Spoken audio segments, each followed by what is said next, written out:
नमस्कार। आज मैं अलकनंदा के किनारे खड़ा हूँ, सामने जहाँ पर हेमंती नंदन बहुगुणा का चौरास परिसर है और सामने जो ये नज़र आ रहा है ये श्रीकोट है। यह अलकनंदा नदी का बहाव है जो कि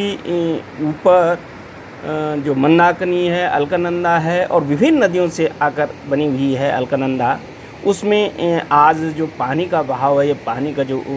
जल स्तर है वो बढ़ा हुआ है, उसके बारे में मैं बता रहा हूँ। क्योंकि आप सभी लोग जानते हैं कि यद्यपि क्या है 16-17 तारीख 2013 को भी जो केदारनाथ आपदा के नाम से जानी जाती है आपदा आई थी,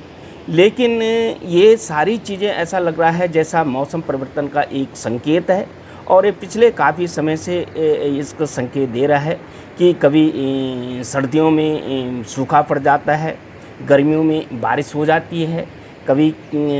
बरसात में बारिश नहीं होती और कभी क्या है ठंड नहीं होती, यानी मौसम का कोई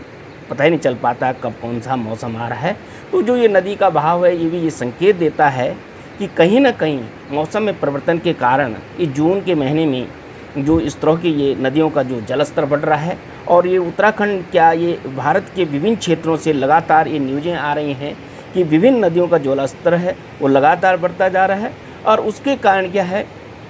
ये काफ़ी कुछ क्षति जो है लोगों को उठानी पड़ रही है। इससे ये जो नदी के किनारे जो लोग हैं यहाँ पे जहाँ पे मैं दिखा रहा हूँ, यहाँ पे क्या है कि यहाँ पे बच्चे खेल रहे हैं और ऊपर से ये नदी का बहाव बढ़ रहा है और किसी कारणवश अगर नदी का बहाव और बढ़ता है, उसका जलस्तर बढ़ता है तो इन लोगों को खतरा है। लेकिन हम क्या है इन सारी चीज़ों के लिए भी सरकार को दोष देते हैं और आप देख रहे हैं कि नदी के किनारे जो मकान भी आपको नज़र आ रहे हैं ये कहीं ना कहीं अतिक्रमण के कारण बने हुए हैं और इनको भी नुकसान पहुँच सकता है। और 2013 में जो नुकसान का महत्वपूर्ण कारण रहा है ये अवैध कॉलोनियों का निर्माण भी रहा है। विश्वविद्यालय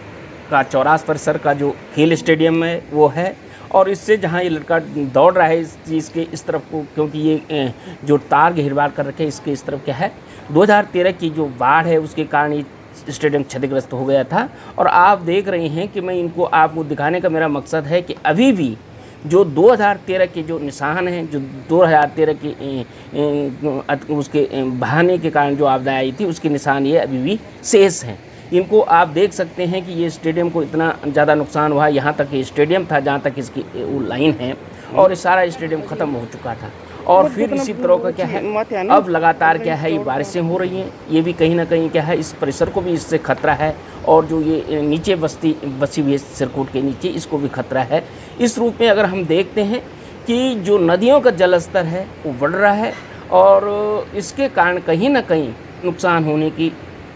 बड़ी प्रबल संभावनाएं बनी रहती हैं।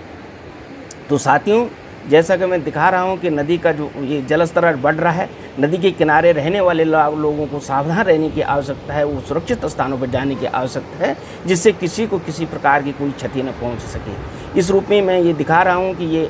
2013 के आपदा के निशान अभी ताज़े हैं, शेष हैं और फिर से इस तरह की संभावना, इस तरह की बाढ़ का प्रकोप बढ़ता जा रहा है। तो इसको हमको संभल कर रहना होगा। धन्यवाद।